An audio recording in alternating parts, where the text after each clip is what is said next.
Hello friends, എല്ലാവർക്കും പുതിയൊരു വീഡിയോയിലേക്ക് വീണ്ടും സ്വാഗതം. മലയാള സിനിമയിൽ ഇപ്പോൾ പൃഥ്വിരാജിൻ്റെ അഴിഞ്ഞാട്ടമാണോ എന്ന് ചോദിച്ചാൽ അല്ല എന്ന് ആർക്കും പറയാൻ കഴിയില്ല.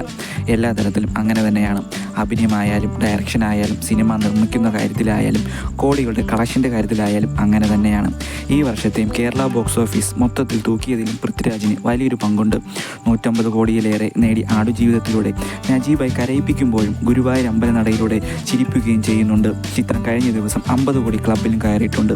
ഇപ്പോഴും നല്ല റെസ്പോൺസോടെ മുന്നേറുകയാണ്. റിലീസ് ചെയ്ത് വളരെ ചുരുങ്ങിയ ദിവസം കൊണ്ടാണ് 50 കോടിയിലെത്തിയത്. തുടർന്ന് 100 കോടിയിലും ചിത്രം എത്തുകയാണെങ്കിൽ വലിയൊരു നേട്ടം തന്നെയാണ് പൃഥ്വിരാജ് എന്ന നടനെയും നിർമ്മാതാവിനെയും സംബന്ധിച്ച്. ഈ ചിത്രം പ്രേക്ഷക സ്വീകാര്യതയ്ക്കായി കുറച്ച് ഘടകങ്ങളുമുണ്ട്.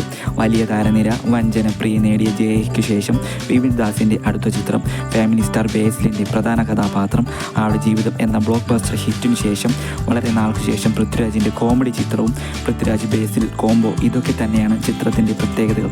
റിലീസിന് എത്തിയ ആദ്യ ദിവസം തന്നെ പോസിറ്റീവ് റെസ്പോൺസ് എത്തിയതോടെ കുടുംബ പ്രേക്ഷകർ അടക്കം തിയേറ്ററുകളിൽ എത്താൻ തുടങ്ങി.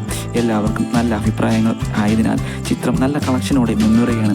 ആദ്യ ദിന കളക്ഷൻ റെക്കോർഡായി 3-ാം സ്ഥാനത്താണ് ഗുരുവായൂർ അമ്പലനടയിൽ 3.65 കോടി നേടി ഉള്ളത്. 2-ാം സ്ഥാനത്തും 5.83 കോടി നേടി പൃഥ്വിരാജിൻ്റെ തന്നെ ആടുജീവിതം തന്നെയാണ് ഉള്ളത്. എൻ്റെ വീഡിയോ അവസാനം വരെ കണ്ട എല്ലാവർക്കും നന്ദി. എൻ്റെ വീഡിയോ ചാനലും നിങ്ങൾക്ക് ഏതെങ്കിലും തരത്തിൽ ഉപകാരപ്രദമോ ഇഷ്ടമോ ആയെങ്കിൽ ദയവായി സബ്സ്ക്രൈബ് ചെയ്യുക.